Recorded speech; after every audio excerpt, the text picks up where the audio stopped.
j'étais venu aujourd'hui à l'image de l'ensemble des institutions de la République et aussi des agences en général, transmettre mes salutations, recevoir des prières donc du marabout, du khalife. D'abord parce que c'est une occasion exceptionnelle et c'est la première fois que moi-même en tant que directeur général j'ai l'occasion de venir à Tivaouane pour recueillir ces prières. C'est une occasion aussi pour moi de lui demander de prier pour le Sénégal en général, mais de prier pour l'agence et la réussite de l'agence. Parce qu'il s'agit d'un projet, d'un programme très important, une priorité du président de la République. Comme lui-même il l'a dit, il l'a synthétisé en disant qu'il s'agit d'aider ceux qui n'ont pas les capacités et ceux qui n'ont plus les moyens. Donc c'est un très bon résumé de ce que l'agence est en train de faire. Et nous savons qu'avec les prières donc, de nos chefs religieux, nous pouvons nous dire que nous allons tout droit vers de très bons résultats. C'est ça que nous étions venus chercher. Nous avons été satisfaits de l'ensemble de son discours parce que nous n'avons pas eu à développer très longtemps. Nous avons compris que lui-même il est au fait de ce que nous voulons, il est au fait de l'intérêt des populations sénégalaises et il est au fait de la mission que le président de la République nous a confiée. Pour cette raison, nous repartons tout à fait satisfaits. Son Excellence le président de la République vient de présider récemment un forum sur la couverture sanitaire universelle. Cette couverture sanitaire universelle s'appuie sur deux jambes, la demande et l'offre. Et nous, en tant qu'acteurs du côté de la demande, nous sommes sur la tutelle technique du ministère de la Santé et de l'Action sociale. Donc vous comprenez que toutes les infrastructures sanitaires et aussi l'agence sont sous la responsabilité d'un même secteur. Il ne saurait y avoir de dette à ce niveau. Ce qu'il faut dire, c'est que simplement il y a un processus qui est en cours. Vous savez que quand on exécute une prestation au niveau d'un poste de santé, supposons, il faut que à la fin du mois ou bien du trimestre, que cela remonte jusqu'au niveau du centre de santé, du district, que cela remonte au niveau régional, qu'on transmette les dossiers au niveau du service régional, qu'on fasse les contrôles nécessaires et avant de procéder au paiement. Donc il est tout à fait compréhensible qu'il y ait des lenteurs à ce niveau. Donc pour nous, il s'agit simplement d'un retard, mais il ne saurait être question de dette. Et certainement, c'est un discours que les gens avaient l'habitude de tenir les années passées quand on parlait des dettes des hôpitaux. Et cette terminologie est maintenue, mais elle n'a pas de raison d'être maintenant, parce que nous sommes ensemble.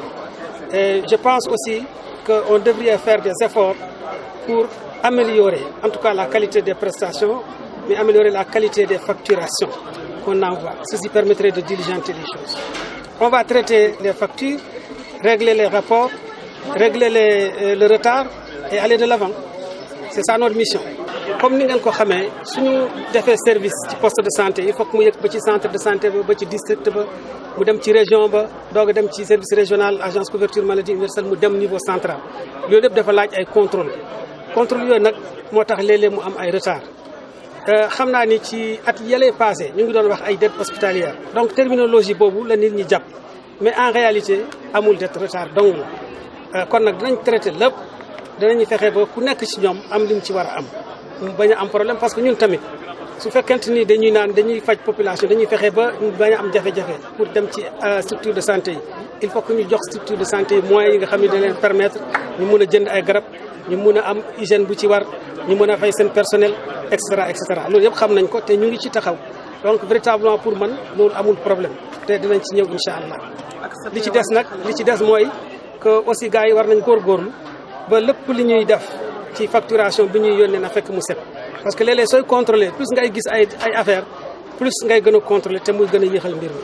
wax dëgg yàlla xalif bi ñëw nañ fii ci ziar si maa ngi rafetlu accueil bi. C'est la première fois que je viens ici en tant que directeur général. Je suis ici à Kër la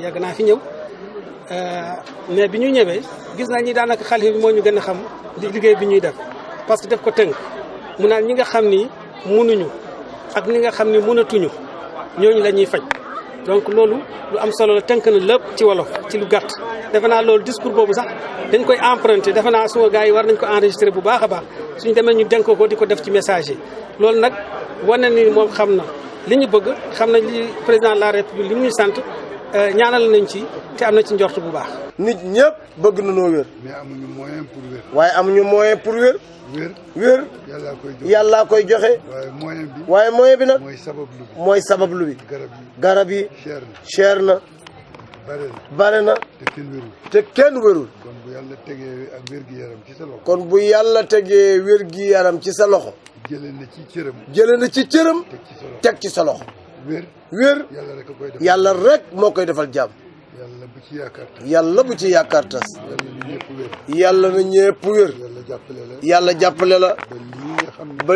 ba lii nga xam ni tëral ngeen ko. néew ji doole yi. ku mënagul dara. ak ku mënatul dara. ñoo ñaar rek ngeen seet. ok ku mënagul dara nag. ku ko dimbale. yàlla dimbali la. ku mënatul dara it. te bëgg lu ne. ku ko dimbali. yàlla dimbali la.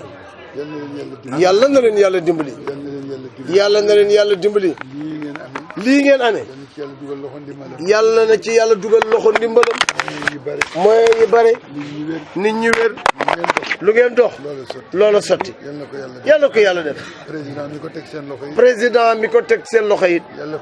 yàlla fay ko. ndax koo tane. dimbali ko. yàlla yëg na ko. yal na leen yàlla fay yiw. yal na leen yàlla fay yiw. yal na yàlla yokk sutura bi. kontaan nañu nag bu baax. Gumbala kontaan nañu. kontaan nañu. incha allah incha allah. amiin amiin tàll leen loxo yi. nangu leen ñaan.